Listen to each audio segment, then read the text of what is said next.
Je vous l'annonçais il y a de cela quelques minutes, ce match, cette confrontation risque d'être particulièrement intéressante. Pourquoi? Eh bien parce qu'on l'a déjà vu, Xavier.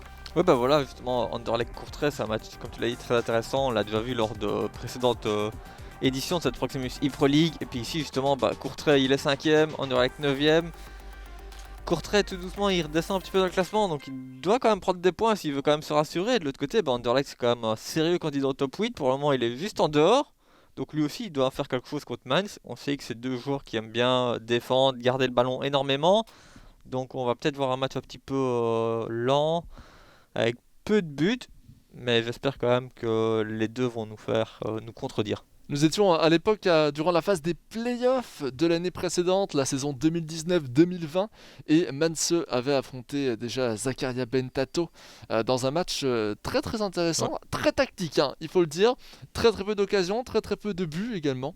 Donc on a vraiment eu un match extrêmement tactique, très fermé, c'est à peu près ce à quoi je m'attends dans cette confrontation également, surtout lorsqu'on regarde un petit peu le classement général, 5ème contre Ouais. 9ème, 18 points contre 15 points.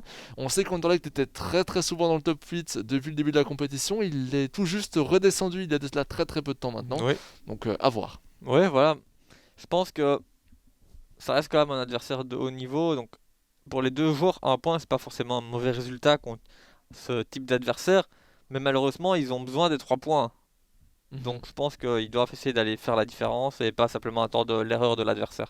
Moi je pense que justement, je vous le disais, lorsqu'on a été habitué du top 8 pendant tout le début de cette compétition du côté d'Anderlecht, on va avoir cette envie de directement remonter, Ouais, recoller, en plus face à un adversaire direct, hein, on peut le dire, face au 5ème, on reviendrait au même nombre de points, un peu dans la même physionomie que le match précédent. Donc c'est à voir. Pour moi le point ne serait pas si fort que ça, mais ça va se jouer sur des détails. Clairement, là je sais, je peux vous l'annoncer, je pense que ça va se jouer sur des détails. Petit élément qui diffère par rapport à l'année précédente, c'est que du côté de Manse, on a un jeu qui est résolument un peu plus offensif que durant l'année précédente. On sent il y a moins ce côté qu'on avait, la sensation qu'on avait qu'à chaque fois que Manse se jouait, il y avait un, zéro ou deux buts maximum par match. Ici maintenant, on le sent peut-être un peu plus en confiance, meilleur offensivement, ce qui permet également de mieux se rendre compte de ses facultés défensives. Ouais, en fait, je pense qu'il s'est peut-être rendu compte que c'était aussi ça son petit point faible, c'est qu'il n'arrivait pas à les créer, à se créer assez d'occasions, à créer assez de jeux pour faire la différence offensivement. Il a pas mal travaillé dessus, donc on voit que c'est mieux. C'est pas encore parfait, mais on voit que c'est mieux, et justement, c'est pour ça qu'il était pendant longtemps en tête ex aequo de ce classement. Et on le rappelle avec Zulte Waregem, ce n'est que très récemment également qu'il a commencé à redescendre. Donc c'est vraiment un duel entre deux joueurs voilà, qui ont des difficultés dans ce milieu de compétition. Alors difficultés ça reste relatif, ils sont tous les deux bien classés au classement général, mais moins bien qu'ils l'étaient il y a encore de cela quelques journées. Voici pour les différents éléments à prendre en compte. Et puis il faut également souligner que dans cet enchaînement, dans les matchs qu'on va voir ici, la récente victoire du club de Bruges n'arrange personne, on peut le dire, vu qu'il commence à prendre un petit peu l'avantage, reprendre de l'avance, recrocher au podium Oui. actuel de la compétition. Et donc aussi bien du côté de Courtrai que du côté d'Anderlecht, ce n'est pas spécialement une bonne nouvelle. Non, c'est vrai que voilà, au vu des résultats du club de Bruges, les deux joueurs doivent aller prendre des points. Donc, même si on le répète, hein, ils ont normalement un jeu assez défensif, j'ose espérer qu'ils vont essayer de faire de jouer, je vais pas dire contre nature, mais nous proposer un peu plus de choses, essayer un peu plus de fantaisie, peut-être un peu plus de dribble, mais justement pour essayer de créer plus vite le décalage et aller chercher ces 3 points. Moi, ce que je trouve très très étonnant, et tu auras peut-être une explication à ce phénomène, c'est qu'on a vu un Anderlecht très très fort en début de compétition, avec déjà ces 5-3-2. Et maintenant que le 5-3-2 est un petit peu popularisé et que beaucoup de joueurs le jouent et qu'il semble être fort d'après la vision commune des joueurs, j'ai l'impression que Anderlecht a plus de difficultés qu'avant. Est-ce que justement, il n'aurait pas une tactique, une manière de le jouer qui est différente de la bonne manière, entre gros guillemets, proposée par les Non, joueurs de base? non, je pense pas, parce qu'au final, il n'a pas forcément rencontré beaucoup de 5-3-2 lors de cette compétition actuellement, même s'il y a de plus en plus de joueurs qui le jouent. Et c'est vrai que de base, le 5-3-2, la meilleure arme contre, c'est le 5-3-2 également. Mais de manière générale, ici, il en a pas rencontré énormément, donc je ne pense pas. Je pense tout simplement que ouais, il a rencontré quand même de gros adversaires. Il a manqué un peu de réussite. Enfin, c'est comme dans beaucoup de matchs de haut niveau, c'est toujours des petits détails qui font la différence. Et cette fois, enfin, ces fois-là, ça n'a pas forcément tourné en faveur d'Anderlecht. Pourquoi est-ce qu'il n'y a pas de... Alors que le match va commencer entre Anderlecht et Courtrai avec cet engagement anderlechtois, mais pourquoi est-ce qu'il n'y a pas vraiment de contre à un effectif comme le 5-3-2? En fait, le souci, c'est que c'est très très défensif. Donc si tu veux jouer plus offensif, bah t'es fort découvert. Donc le mieux, franchement, contre le 5-3-2, c'est soit... Bon, même s'il y a certains joueurs en 4-4-2, ils ont pas mal de facilité contre le 5-3-2, mais de manière générale, il y a beaucoup de personnes qui partent avec comme avis que la meilleure arme contre le 5-3-2, c'est le 5-3-2 lui-même. Allez, lancement de ce match avec cette première action qui a finalement été arrêtée par Golubovic pour Courtrai. Courtrai qui aura également à cœur, hein, évidemment, d'un peu imposer son jeu. On sait que c'est ce qui lui manquait durant la confrontation, notamment contre Saint-Tron, il nous l'avait dit en interview. Un match qui avait d'ailleurs été déjà très très important pour lui, puisque c'était le moment où il est descendu de cette première position temporaire du classement général. Oui. Okensi, on essaye toujours, on va conserver, aller chercher Palaversa maintenant, déjà aux abords du rectangle. Mais on sait qu'Anderlecht joue un jeu justement très très bas défensivement. Avec ses 5 défenseurs, il peut se le permettre. Oui. Allez, Cana pour Sardella. Et Sardella toujours, on va chercher Aitel Hadj maintenant, qui peut peut-être relancer la profondeur, en tout cas il va la temporiser. Et maintenant revenir vers Sardella un peu plus tardivement, permettant au Okensi de quasiment récupérer ce ballon, mais non. Le contre sera Anderlecht, Cana. Transversale. Ah, je m'attendais à une transversale ici. Mais apparemment, cas... il voulait pas prendre de risque. En tous les cas, on veut changer d'aile. On sent qu'il n'y a pas vraiment de possibilité. Manso qui a un bloc un peu à mi-hauteur, hein, j'ai l'impression. Ouais, enfin, je vais pas dire trop, mais j'ai été étonnamment surpris par la hauteur du bloc. Ouais, je le pensais un peu plus bas. C'est rare par rapport à Manso. Peut-être également une réaction par rapport à ce qu'on avait dit en avant-match. Face à un match très très fermé en apparence, il se reproduit de la même manière que durant les playoffs de la saison précédente. Peut-être qu'on a eu un choix tactique du côté de Manso. Ah, c'est possible. Attention, De Waal toujours, on va chercher De Sar maintenant. De Sar qui va conserver, se faire presser par Hachimero, mais non. Finalement, on va simplement faire la même chose qu'Anderlecht il y a quelques minutes, changer d'aile. Aller chercher Dan. Du côté de Courtrai, on a pris un nul récemment contre Louvain, justement. Un score qui était plutôt mitigé, quand on observait sa position dans le classement général. Donc c'était assez étonnant. Anderlecht, même chose, et identiquement même la même situation. Face au Cercle de Bruges, on s'attendait à une victoire selon le classement général. Et on a fait un nul, mais attention, parce que le Cercle de Bruges, c'est un petit peu... c'est difficile d'émettre des conclusions lorsqu'on affronte le Cercle. Certes, il a de très très mauvais points en soi pour l'instant, très bas dans le classement général. Mais on a chaque fois l'impression qu'il était un peu mal payé en début de compétition. En fait, je pense que le Cercle, il a eu vraiment très très mauvais début de compétition. Et petit à petit, il rentre dans sa compétition et il augmente son niveau de jeu et il va prendre des points. Au final, Anderlecht l'a peut-être affronté au mauvais moment. Oui. Attention, là sur l'aile droite, on tente de rentrer dans le jeu et on rentre bien, mais avec un peu de chance. Et Murillo va être sur cette trajectoire. On ne se précipite pas du côté d'Anderlecht. Et même ici, avec un peu de réussite pour Courtrai, eh bien, la passe en retrait était bien défendue. Le premier poteau était évidemment très difficile à proposer vu l'angle fermé par le gardien de but. Ça aurait été malheureux pour Anderlecht d'encaisser sur un petit compte favorable comme ça. Et oui. Brune Larsen, oh la profondeur, peut-être c'est fait. La profondeur pour Lorenz. Lorenz qui va faire face à De Waal. Et ça joue pas mal, mais De Waal va réussir à bien la dégager. Pour l'instant, un match un petit peu plus ouvert quand même que l'année précédente, mais dont le score reste à peu près le même, 0-0. Sambi Lokonga vient chercher l'aile droite avec Aitel Hadj, décidément. N'empêche qu'on aura eu des matchs très tactiques dans ce début de journée. Elmecha toujours, et la talonnade bien tentée, ça revient dans les pieds d'Aitel Hadj justement avec un peu de réussite, et de la même manière, encore une fois, qu'Anderlecht dans son camp, ici Courtrai fait le bon geste pour empêcher que cette réussite, ce petit coup de chance finisse sur une occasion franche. On voit quand même qu'ils essayent de créer le décalage et d'accélérer le jeu dans les 30 derniers mètres adverses. Mais c'est pas encore suffisant actuellement. Palaversa. Attention à ce genre d'action. Parce qu'on sent qu'il avance bien, même techniquement, c'est pas mal du tout. Le double contact, le Coqueta. Oh, dommage, on s'est un petit peu perdu ici. Oh, Palaversa, magnifique. Il s'est vraiment défait des deux défenseurs du pressing qui étaient pourtant bien réalisés par Anderlecht. Attention, le petit râteau maintenant. Makarenko toujours.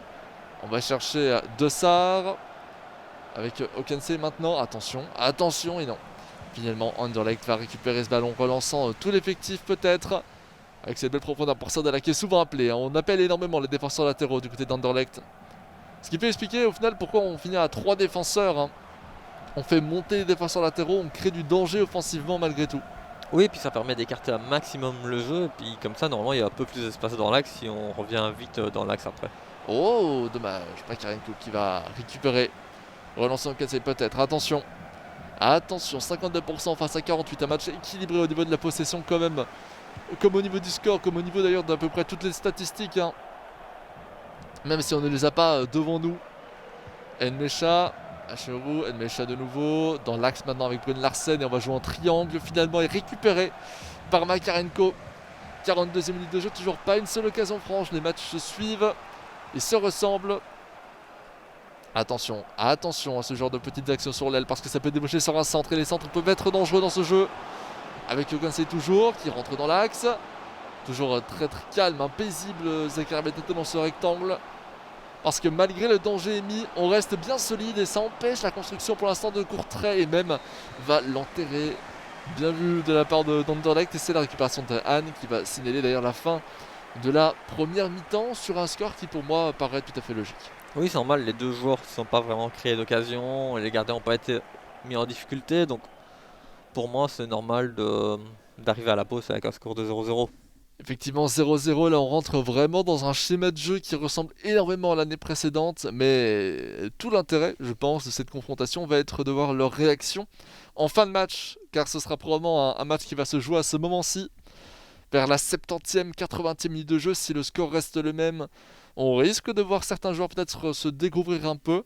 On sait qu'Anderlecht ne verra peut-être pas ce nul d'un bon oeil, vu que ça permettra à ses adversaires directs du top 8 de peut-être le distancer un petit peu.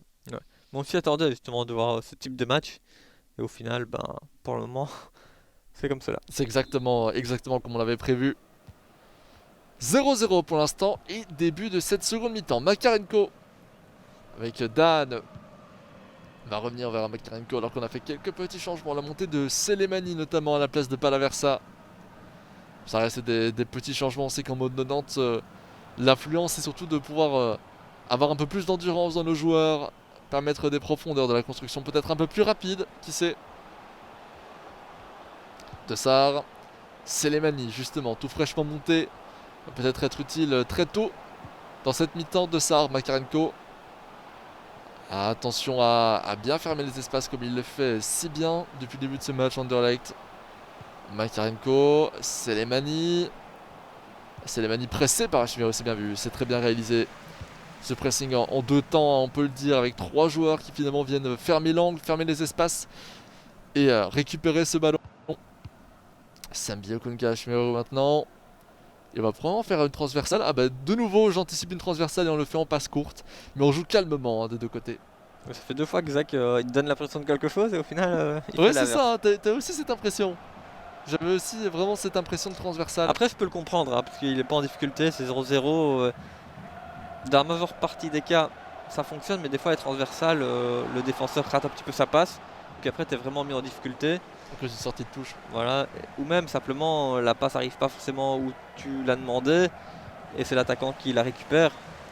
Donc si tu veux assurer, il vaut quand même mieux jouer une passe courte si tu as l'opportunité de le faire. Et on sait qu'Anderlecht s'est pris quelques petits coups du sort, on peut les appeler comme ça, depuis le début de cette compétition. C'est peut-être également pour ça qu'on décide de jouer très calmement, de ne pas prendre de risques. Sambi Okonga.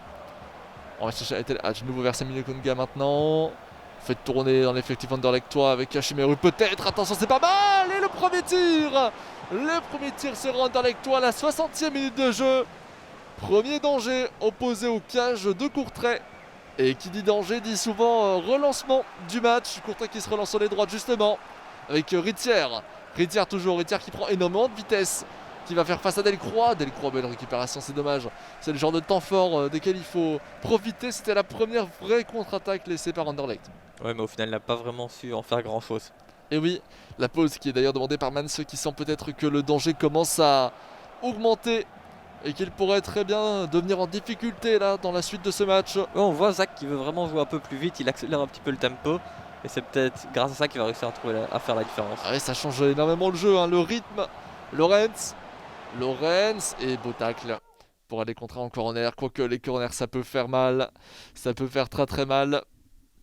Et les changements tactiques, malgré tout, qui sont proposés par ces deux joueurs, aussi bien du côté de Courtrai que du côté d'Anderlecht. T'as une petite idée de ce qu'ils vont réaliser? Non, je pense qu'ils vont simplement apporter un peu plus de fraîcheur. Comme souvent, hein, on sait qu'il y a certains postes où les joueurs courent un petit peu plus, ils se fatiguent plus évidemment. Et des fois, c'est important justement dans l'entrejeu pour bien conserver le ballon, pour pas avoir de perte de balle inutile, d'avoir des joueurs assez frais. Devant également, si on a une occasion, ce serait malheureux que notre attaquant ne puisse pas avoir le petit coup de rein pour faire le décalage parce qu'il est fatigué. Donc c'est vrai que c'est habituellement des postes où ça peut être intéressant de faire des remplacements. Attention au corner.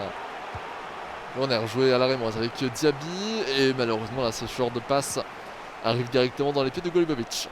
Relançant peut-être Courtrai. Effectivement, tu l'as dit, peut-être que le sang frais sera le facteur clé qui changera la donne dans ce match. Oh là là, par contre, ça donne beaucoup d'espace à Mikhailichenko, peut-être, pour créer quelque chose.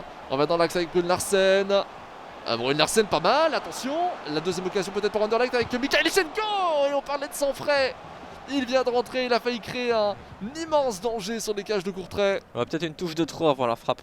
Mais bon, après, c'est toujours plus facile À à dire. dire par après. Mais j'ai l'impression que s'il frappait justement avant d'avoir contrôlé le ballon, enfin directement, ça aurait peut-être été En première judicieux, attention. voilà. Oui, tout à fait. Dan toujours, Dan encore. Dan qui déborde un petit peu et qui va revenir en retrait à Makarenko, lançant Lukman pour Dessart. Et à droite maintenant avec De Waal. Attention à bien rester concentré à la 73e minute de jeu. C'est peut-être le moment où tout doucement on va se découvrir. Je vous en avais parlé à l'issue de cette première mi-temps en vous disant que c'était sûrement maintenant que le match allait se jouer. Et non. Oh attention, qu'est-ce qui vient de se passer? J'ai pas très bien compris ce qui vient de se passer. L'idéal, en tout cas, c'est que ça revienne en coup de pied de but pour Anderlecht. Surtout qu'Anderlecht s'est fait peur. Oui, parce que c'est très bizarre ce qui vient de se passer. Je pense que c'était sûrement non voulu. Ça c'est clair, pardon, du côté d'Anderlecht. Brune Larsen, Samuel Okonga, Aitel Hadj maintenant, à droite peut-être. À droite avec une profondeur qui peut être lancée. On préfère revenir en retrait. Elle a été largement anticipée par Manse. En général, quand nous voyons une passe en profondeur, l'adversaire également. Attention, magnifique! Incroyable! Oh, cette fin de frappe d'Anderlecht, elle est magnifique, elle est même splendide! Et là, je pense qu'on peut le dire, Anderlecht se place très très bien pour une éventuelle victoire avec sa célébration typique également. Ah, c'est pas vraiment celle qu'il fait habituellement. Non, d'habitude c'est les Z. D'habitude c'est les Z, mais effectivement. c'est plus, je pense, par rapport au joueur qui vient de marquer. Un Oui. petit signe par rapport à lui. C'est vrai que c'est un petit peu le joueur un petit peu mis en avant par Anderlecht. Justement, il fait de bonnes prestations dans la vie réelle actuellement. Et ici, ça se ressent également sur le terrain. Donc c'est chouette de voir la même chose. Une petite célébration, un petit clin d'œil également à ce joueur très bien vu de la part de Zakaria Bentato. Et évidemment, du côté de Manse, c'est un petit peu la désillusion. On sentait qu'Anderlecht était en train de prendre un peu l'avantage, un peu plus de tempo, un niveau de jeu qui commençait à s'élever, une première occasion franche qui n'avait pas été concluante. Ensuite, Mikhailichenko qui crée du danger une nouvelle fois. Et maintenant, ce tir avec cette feinte de frappe, moi je reste sur cette feinte de frappe incroyable, qui a totalement surpris Manse. Le tir, par contre, était très bizarre, hein, un peu flottant comme ça. Ouais. Non, mais c'est vrai que voilà, c'est une belle frappe, une belle exécution. Et franchement, chapeau à Zach. Chapeau, 1-0, 78e minute de jeu. Et bien décidément, on peut le dire, Anderlecht a tendance à créer vraiment des gros dangers dans les petits espaces. Et ça se revoit encore ici sur ce replay, 78e. Rien n'est terminé, on vous le dira jamais assez. Dans un match comme celui-ci et dans FIFA de manière générale, tout est à voir jusqu'à la fin. Et les 10 dernières minutes de jeu peuvent être cruciales. Dessart toujours, on va chercher Hakim Lukman. Lukman pour De Waal. Le jeu en triangle avec Dessart de nouveau. Peut-être aller rechercher l'axe. Non, on va revenir chercher Selemani. Selemani toujours, regardez comme ça temporise bien. Ça temporise très bien et non, dommage d'avoir récupéré décidément. À chaque fois, je trouve ça impressionnant. Le fait que Zakaria laisse à chaque fois l'adversaire venir jusqu'au rectangle et que malgré tout il n'y ait jamais de vrai danger. Alors que l'adversaire est dans le rectangle. Ouais, c'est ça, mais après en fait Zach il recule, je vais pas dire de trop, mais suffisamment pour que l'adversaire doive monter. Puis après il n'y a vraiment pas d'espace et il peut combler vraiment toutes les lignes des passes et intercepter facilement. On va chercher Samuel Okonga. Samuel Okonga toujours. Et non, là on va feinter un petit peu et tranquillement temporiser. C'est la 86e. On prend son temps du côté d'Anderlecht, aucun intérêt évidemment à forcer la mise. Et là le pressing évidemment de Courtrai commence à monter un peu et ça précipite un petit peu cette perte de balle. Est-ce que c'est là-dessus qu'on va peut-être revenir dans ce match? Regardez la profondeur à gauche. Attention, on finira pas par ne pas la donner. Un peu en retard malheureusement. Dan qui donne cette passe à Hawkins maintenant. On va venir dans l'axe maintenant avec Chevalier. Pressé par Morio. Plus que 30 secondes dans le jeu pour créer quelque chose. Le temps additionnel. Hawkins et non. Et non, Bouchouari qui dégage ce ballon et c'est la fin de ce match. Toute la joie de Zakaria Bentato.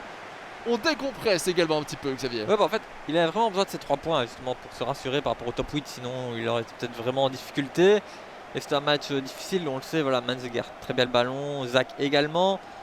On savait que le score ça serait 1-0 ou 0-1, mais pas forcément énormément de buts. On a vu que justement il a réussi à accélérer le jeu, à créer le décalage, à faire la différence et puis d'aller chercher l'ouverture du score. Et puis après, il a bien maîtrisé.